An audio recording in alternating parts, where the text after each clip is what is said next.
What up? Coming up on a very tough pick right here. Some good picks were made in front of me. Um, of course, that is always, what's going on in these drafts is that, of course, the good picks are being made all the time. So I can't really say I'm surprised by it. I think some of these guys were on my list, and some of them were not on my list. So let's go ahead and look at this right here. Here is the live board. Here's who was picked since last time I was picked. I picked Jordan Walker there with a 5. Will Vest. Will Vest, RP, figured out in Detroit. Somebody in Detroit will get saves. Might be 3 different people, which would, Will Vest could be one of 3. No opinion on that.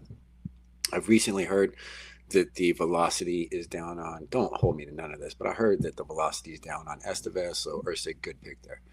Grant Holmes, starter. Landon Roop, upside. I listened to the KNBR, upside there. Norby, good pick. Horowitz was on my radar. Volpe, somebody was going to take him. Volpe is going to, I show that as a pretty good value pick there, so, you can't hate on getting Volpe. Lots of, quote, prospect pedigree, bounce back season, post hype prospect, whatever you want to call that. Max Muncy, younger, like that pick. Flexibility, Triolo, there's another flexibility pick. He got far down there without being picked flexible. I 100% would have taken him with my next pick. Yeah, you're right. Let's show these on there. What up, Harrison? What up, Harrison? Yeah, Volpe, good pick there, right? Max Muncy, Triolo, and then this guy paid 15 is really just stacked. This person, 15, is really just stacked on starters there in the last rounds. They went Tole and Leary, so they're just concentrating on that. There's Garrett Whitlock, a good RP. I don't want to even call him a spec. That's a ratio reliever who their person in front of him locked, maybe HOF, but could get saves because of, there's been times. Let me see. Carson Williams. Okay. I see the play there. Verlander going home, maybe gets some good innings. Robles, hope he gets healthy. I like the dude. Bryce Miller, hope he gets healthy. Like the dude. Arenado, I mean, I don't think his career is over.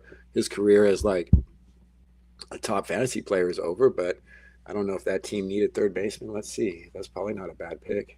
Well, they needed third baseman because they got Bohm and Arenado, so I guess you're going to have to go try to figure something out. Here's the guy I was trying to get to, Braxton Ashcraft, of course, went 3 picks in front of me. That would have been the sweet pick for my team right there.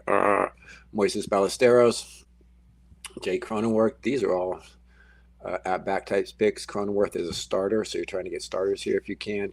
I believe Ballesteros will get the most DH at-bats out there. So good picks there. And like I said, Braxton Ashcraft was the guy I was really hoping would come back to me out of all these people. Maybe Horowitz. And, you got to consider Garrett Whitlock there despite the WBC. But my next pick was Joey Ortiz. I don't really like that pick, but I got a vulnerable shortstop situation. I don't want to say that because I would love Zach Neto to go 30-30. But besides him, I only have Otto Lopez. And I just felt like I was vulnerable at shortstop there. And Joey Ortiz is a starter, and he's fast. And even though he's hitting 9, the lineup can still knock him in. I show him for, okay. Anyway, Randy Vasquez. Then after that, I show Ortiz. Let me tell you what I show his line for. I show him for 62 runs, 55 RBIs, 10 home runs, 13 stolen bases, and a 245 average, which is hard to play at shortstop only. But I think it's good to have if you need it. I think that's good to have if you need it, and in a DC, you might need it. The next picks after at Ortiz, these just happened this morning. Randy Vasquez, man, he has been on my radar for a lot of years, and I think he just might have been off the last couple. Moncada, Rumsfeld, Donnie Rumsfeld's kid. No, I don't think that's Donnie Rumsfeld's kid. But that's a good pick. They're talking about him being a Colorado guy. I have no information on him at all, except this: I recently heard somehow that he could be considered a play in Colorado. Anyway, and then it went Soroka, Hoskins. I like Hoskins. J.R. Ritchie, innings, Magnum. like I said, I like Magnum there too. And then Sewell, I like those picks. I think Sewell probably is the confident Arizona pick there if you want to try to get something. I don't think in this range that Sewell is really out of bounds. So those are picks coming up to me right here. So I'm not really, I think those are all pretty good picks. Let me put the last couple in that aren't in my system. And like I said, I'm not even showing return data. That might be a typo for Donnie Rumsfeld's kid. But I will have to get him in here. It might just be a recency bias overlook. Here's Rhys Hoskins. I like the Rhys Hoskins picks. J.R. Ritchie. Rhys Hoskins was down my board quite a way in terms of first baseman. But I do like that pick in terms of a power play. That might be the most home runs that were left there. I'm not sure about that. If it was the most, but it was a good amount of home runs that were left there for Rhys Hoskins. And I didn't check his playing time, but I would have if we would have closed on him a little bit more. All right. Well, let's see, bring this all together here. This gives me my depth chart of, boom, right there. Still looking good. Acquired Quinn Priester and our Strata to be out of my my arms, out of my pen. I probably do need to go arm here. I'm really excited to have, actually, as I think about it, to have Jordan Walker as outfield right there. And I've got a great set of first basemen, Diaz and Soderstrom. That's just really great right there, despite my other lack of power at the third. Let me see. He's talking about, no, I guess that is kind of what they had to pause the draft to add him. Yeah, that's the kind of stuff that happens, man. Placeholder draft. If you're making those picks here, I don't think there's anything wrong with that, Harrison. I mean, whoever made that pick, was it you? I don't know who it was. But yeah, that's great. That's great, man. That's a flyer. That's a win or lose pick. And we're like, these are technically, if you think about it, in a 30-round draft, these would be players that you might let go off of your squad this year, 28th, 29th round pick, 30th round pick. So, if that's your guy that you think is going to make the difference at the position you need, and I think he did need, I think that drafter, I believe they needed first base. They got they got some first base action. But yeah, anyway, I don't mind that pick if that's the player. I'm actually looking for a guy like that I like more than any of these regular dudes. Any of these regular dudes are just not popping for me. But I need to get some. I think the thing to do here, let's look at total positions. Yeah, that's the first guy who has ever drafted him and haven't gotten him since. It's kind of, I would agree with that assertion, but maybe that guy, maybe he knows he went to Driveline. That's why he's not in my sheet. If it's the first time taken, then it's the first time cycled to the DC. His FGDC is in my my list of names to import. So I'll fix that. Let's see, starting pitchers, 8.7, 2.8. Starting pitchers, I should take arm here. I should probably take arm. I should take arm or outfielder. I just took another shortstop. The first baseman I wanted later on just got away. I'm not going to go Jojo Romero. I'm going to send him back for fodder. I can go,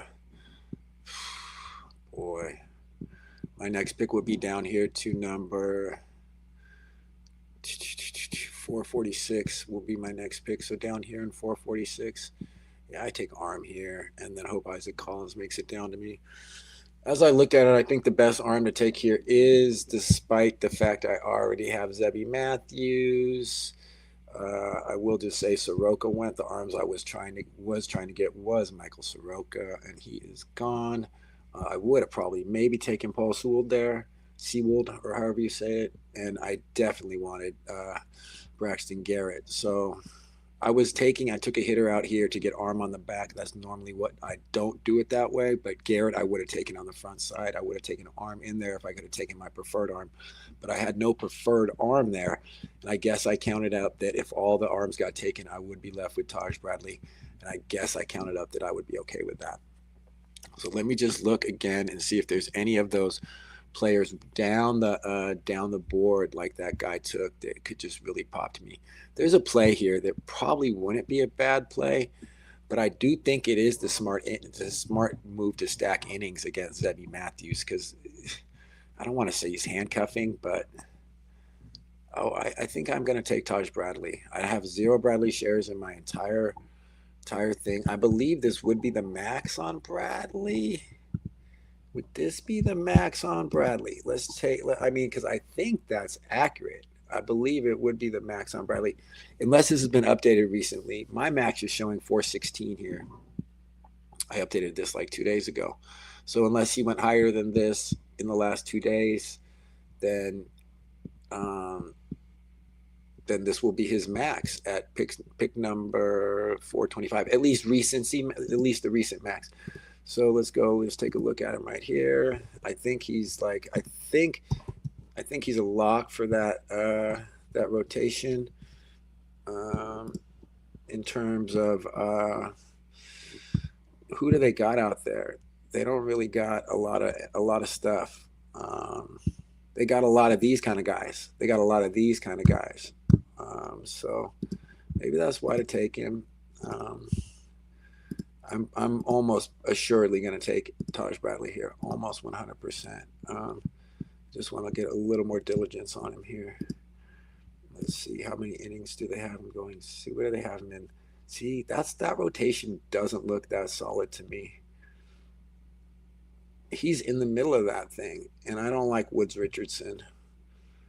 I think I'm going to... How was he acquired by this team? Was it a trade? I'm not going to go into all of that, but he was acquired by the Twins. And the Twins aren't good. Man, so the other player I might also take here, I'm not going to even say who I might take here. I might take that player. I'm not that far behind in home runs, though. I've actually made myself back into power to where I'm not desperate to take power anymore. I'm not desperate to take power anymore like I was before. I got myself back in there on power with these this Mark Vientos and this Walker and these Ortiz, scooping these here. Even though it doesn't look great, it actually did get me back into power in terms of total home runs. I'm in 4th, and the top guy's got 327. I got 312. So let's look at starters, though. Total starters, because that's what counts. He's only got 23 more than me, and I can play him, and that's team number 6. Team 6 isn't even that flexible, so I'm pretty sure team 6 isn't that flexible. So I have a better chance of playing all those home runs into my... Yeah, his flexibility is 113. But their flexibility is 113. They only have McKinstry. That's their only flexible player. Their power is well distributed, so their flexibility matters less with well distributed power. I like that Stevenson pick there, 246. Anyway, so yeah, I got to take Taj Bradley here. I don't see a better player on my board left to take that fills out my team better. I would take a dazzling outfielder, and I would take... There's another player move I would make, but I don't think anybody's going to make it, and he's kind of way down on this board here, so I might just let that be. I do think a good pick here. I'm going to let him go by, but I will just say a good pick here. I think a sleeper pick this year is the homie Ryan McMahon. Got to let him go. I have so many third basemen already, but he might... I could start him at UT and feel good about that. It might be smart for me to pick Ryan McMahon right here. But I already have Vientos to do that with. But McMahon and Vientos and McMahon, that's more pop. But I do like where I've gotten to in terms of power, so I'm not desperate to do it. I am going to say that McMahon here is probably going to be a good value at whatever he goes at. What pick are we on? We're officially on pick number 425. And I'm going to take Taj Bradley, and somebody's going to feel good about taking Ryan McMahon north of 425. So pretty sure that's how it's going to go down. Let's see. Get up, set up to pick this pick. Tough pick, though. Tough pick.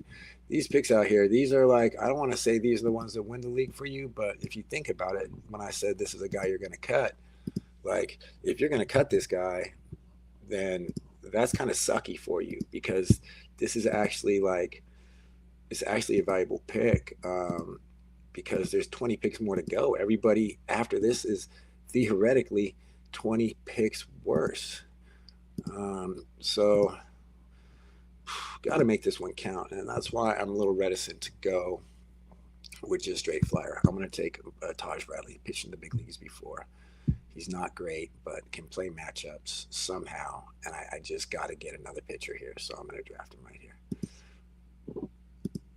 Got him. Secured some pitching there. Maybe not great pitching, but I mean, I guess it's either him or Zebby Matthews for my innings. No faith in Woods Richardson at all, so don't mind that pick. These are tough picks where I'm not saying I like it, but I don't mind it. Yeah, thanks, Harrison. I try to talk myself into every pick. I'm just big on stacking what I consider mid pitching, and I guess he's back end mid pitching there in terms of these other guys. So, all right, 20 picks till my pick. We'll watch this thing come around. Woo! We'll see. It's tightening up here, and these picks definitely matter. I'm gonna do some more diligence and try to find some more deep league guys. I'm in this draft because I'm trying to get some more knowledge for my last fast DC that's happening in about 4 days. So stay up on it. All right. Thank y'all. Peace.